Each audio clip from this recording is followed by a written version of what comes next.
Assalamualaikum warahmatullahi wabarakatuh. Selamat siang dan salam sejahtera bagi kita semua. Bertemu lagi dengan saya, Nihwatul Nurika Al-Hawa, beserta beberapa rekan saya, di antaranya. Perkenalkan, nama saya Siti Halimatus Adiah. Perkenalkan, nama saya Denny Erian. Perkenalkan, nama saya Edi Riwayanto. Dan saya Muhammad Maslihan.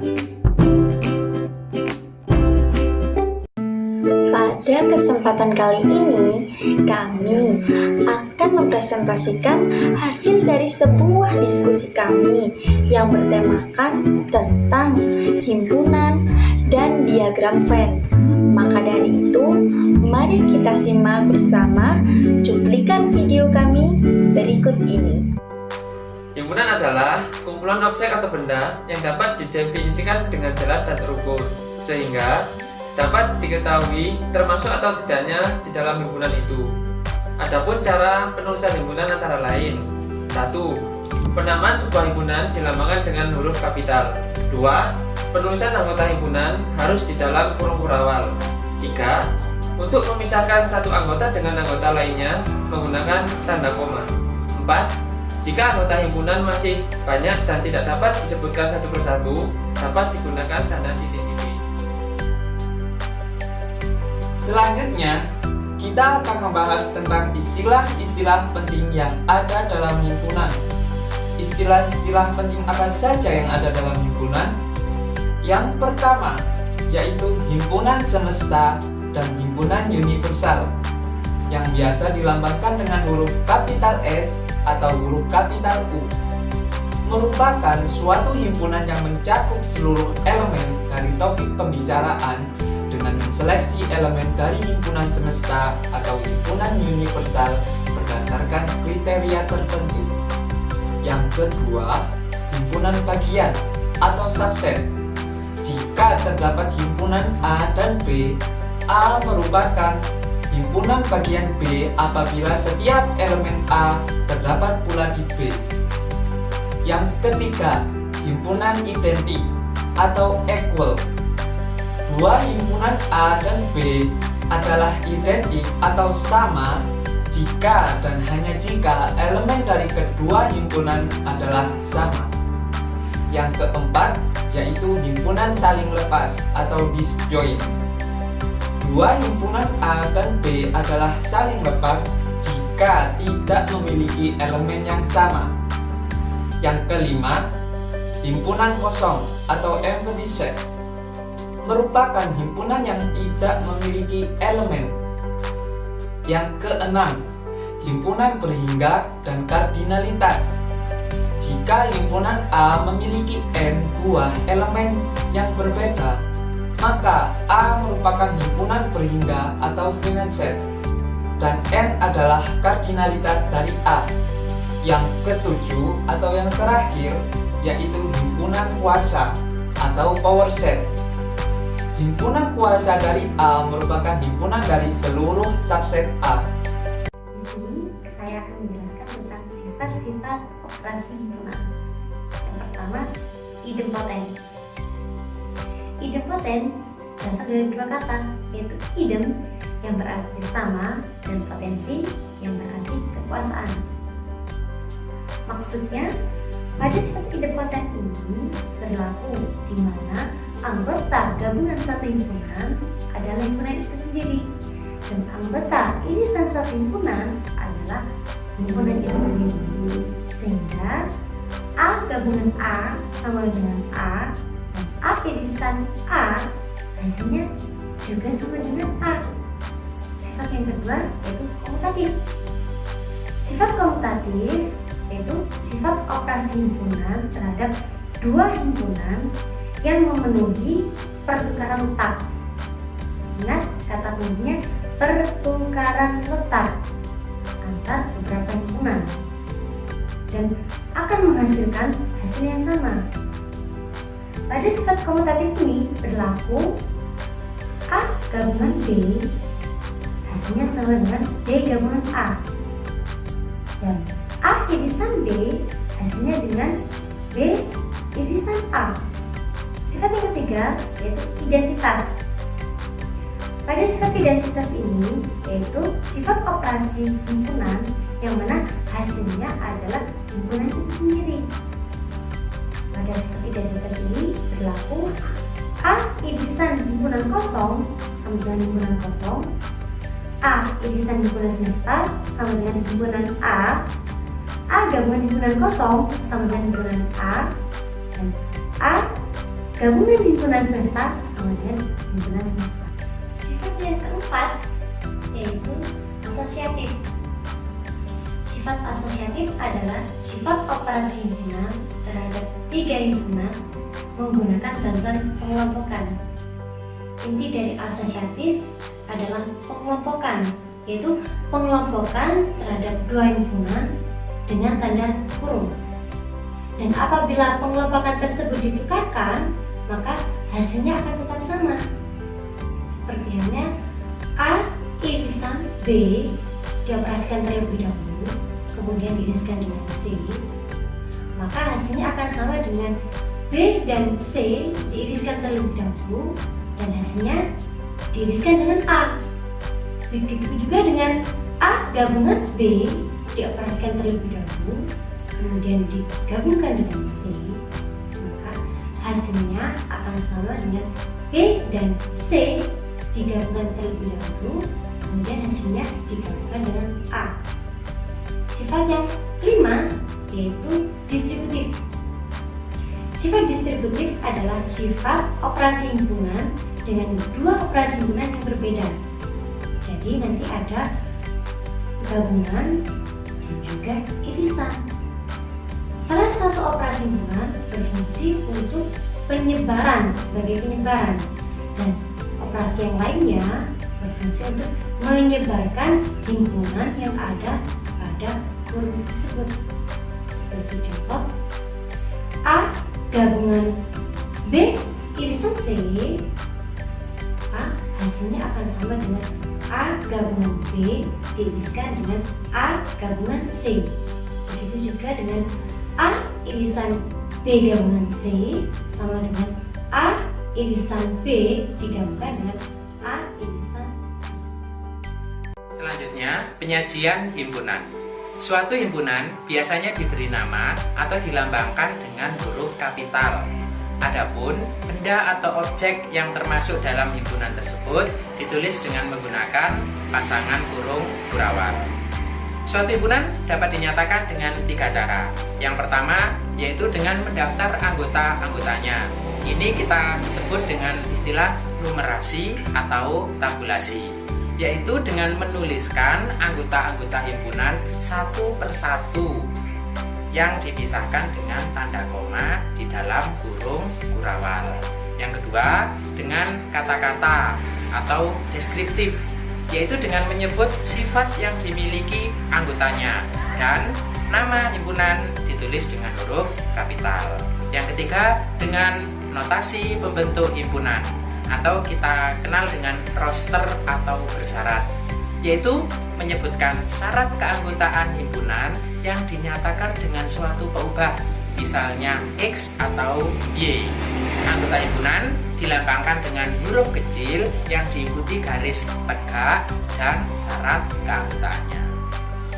Berikutnya adalah diagram Venn. Diagram Venn merupakan diagram yang digunakan untuk menyatakan suatu himpunan secara visual atau gambar. Pada diagram Venn, himpunan semesta dinyatakan dengan daerah persegi panjang. S yang menjadi lambang dari semesta ditulis pada sudut kiri atas. Sedangkan himpunan lain dalam semesta pembicaraan dinyatakan atau digambarkan dalam kurva tertutup sederhana atau lingkaran, dan setiap anggota ditulis dengan titik atau noktah yang diikuti dengan nama. Setelah kita mempelajari tentang himpunan dan diagram Venn, selanjutnya kita masuk ke dalam contoh pembahasan soal. Soal yang pertama. Diketahui, dalam sebuah himpunan universal terdapat angka 1, 2, 3, 4, 5, 6, 7, dan 8. Lalu, himpunan A terdiri atas angka 2, 3, 5, dan 7. Kemudian, untuk himpunan B terdiri atas angka 1, 3, 4, 7, dan 8. Lalu dari himpunan-himpunan tersebut, bagaimanakah cara untuk menggambar diagram Venn-nya? Dan seperti apakah bentuk dari diagram Venn-nya? Pertama-tama, mari kita perhatikan antara himpunan A dan himpunan B. Apakah dari himpunan A dan himpunan B terdapat anggota himpunan yang sama? Jika kita perhatikan ke dalam soal, terdapat anggota dari himpunan A dan himpunan B yang sama. Cara untuk menggambarkan diagram Venn-nya. Cara pertama, kita gambarkan terlebih dahulu himpunan universalnya dengan bentuk persegi panjang. Dan kita tuliskan huruf U di pojok kiri atas sebagai simbol bahwasannya himpunan tersebut merupakan himpunan universal. Yang kedua, kita gambarkan himpunan A dan himpunan B dengan bentuk lingkaran. Karena di sini terdapat 2 buah himpunan, maka terdapat 2 buah lingkaran, yakni himpunan A dan himpunan B. Jika kita perhatikan ke dalam soal, terdapat anggota dari himpunan A dan himpunan B yang sama, maka kedua lingkaran ini akan membentuk sebuah irisan. Setelah itu, yang ketiga adalah kita masukkan anggota himpunan A dan anggota himpunan B, serta anggota himpunan universalnya. Kita tuliskan terlebih dahulu anggota dari himpunan A dan himpunan B yang sama untuk mempermudah di dalam irisannya. Setelah itu, kita tulis anggota himpunan A yang tidak masuk ke dalam anggota himpunan B maupun sebaliknya. Dan kita tuliskan anggota himpunan yang tidak masuk ke dalam himpunan A maupun himpunan B, tetapi ada di dalam himpunan universalnya. Jika kita lihat di dalam soal, terdapat anggota himpunan universal yang tidak masuk ke dalam himpunan A maupun himpunan B, yaitu angka 6. Jadi angka 6 ini kita tuliskan di luar himpunan A dan himpunan B, yaitu di luar lingkaran, tetapi tetap berada di dalam persegi panjang. Seperti itulah cara untuk menggambarkan diagram Venn-nya, dan bentuk dari diagram Venn-nya adalah seperti gambar di samping. Untuk soal selanjutnya yaitu soal A. A selisih B, di mana hasil dari A selisih B adalah anggota himpunan A yang tidak termasuk ke dalam anggota himpunan B. Jika kita lihat di dalam soal, anggota himpunan A yang tidak masuk ke dalam anggota himpunan B adalah 2 dan 5. Maka hasil dari A selisih B adalah 2 dan 5. Untuk soal B, B selisih A, di mana anggota B yang tidak masuk ke dalam anggota A merupakan hasil dari B selisih A. Jika kita perhatikan lagi ke dalam soal, hasil dari B selisih A adalah 1, 4, dan 8. Maka hasil dari B selisih A adalah 1, 4, dan 8. Poin C, yaitu A irisan B. Untuk mengetahui hasilnya, maka kita harus melihat anggota himpunan A dan anggota himpunan B yang sama. Dari diagram Venn yang telah dijelaskan tadi, dapat diketahui bahwasanya anggota yang sama dari himpunan A dan B adalah angka 3 dan 7. Sehingga hasil dari A irisan B adalah 3 dan 7. Poin D yaitu A gabungan B.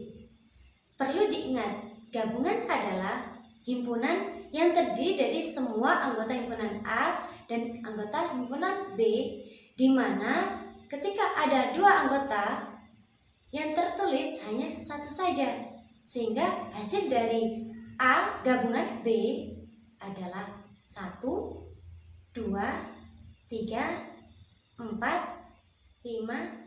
7, dan 8. Untuk E, kita akan mencari nilai dari komplemen A irisan dari B. Komplemen itu apa sih? Komplemen dari suatu himpunan merupakan unsur-unsur yang ada pada himpunan universal atau semesta pembicaraan, kecuali anggota himpunan tersebut. Untuk langkah pertama, yaitu kita akan mencari himpunan dari komplemen A, di mana komplemen A artinya sama dengan universal selisih dari A. Sesuai diagram Venn di atas, maka hasil komplemen A adalah 1, 4, 6, dan 8. Sedangkan B, kita sudah mengetahui dari awal, yaitu 1, 3, 7, 4, dan 8. Setelah kita mencari nilai atau hasil dari komplemen A dan B, maka langkah selanjutnya adalah mencari komplemen A irisan dari B, di mana himpunan yang beranggotakan baik milik komplemen A maupun B. Dan kita tahu nilai mana saja yang sama, yaitu 1, 4, dan 8. Sekarang saya akan membahas soal F, di mana yang ditanyakan adalah anggota himpunan A komplemen gabungan B. Berdasarkan diagram Venn di atas, anggota A komplemen terdiri dari 1, 4, 6, 8. Dan anggota B terdiri dari 1, 3, 4, 7, 8. Dengan demikian, jawaban dari A komplemen gabungan B adalah semua anggota komplemen A digabung dengan semua anggota B, yaitu 1, 3, 4, 6, 7, 8. Selanjutnya poin G, A eksklusif or B, atau operasi ini kita kenal dengan operasi symmetric difference, yang artinya suatu himpunan yang anggotanya ada pada himpunan A atau B tetapi tidak pada keduanya. Nah, berdasarkan diagram Venn di atas yang sudah kita gambarkan tadi, maka kita bisa melihat bahwa A eksklusif or B ini merupakan gabungan dari himpunan A dengan himpunan B, tetapi tanpa irisan keduanya. Sehingga bisa kita tentukan di situ, kita jawab, yaitu yang merupakan A eksklusif or B ini adalah 1, 2, 4, 5, dan 8. Telah kita saksikan bersama cuplikan video presentasi dari kelompok kami. Saya mewakili teman-teman saya, jika ada kekurangan dalam video presentasi ini, memohon maaf yang sebesar-besarnya. Jalan-jalan ke Yogyakarta, jangan lupa membeli alpukat. Demikian presentasi dari kita, semoga bermanfaat. Akhirul kalam, wassalamualaikum warahmatullahi wabarakatuh.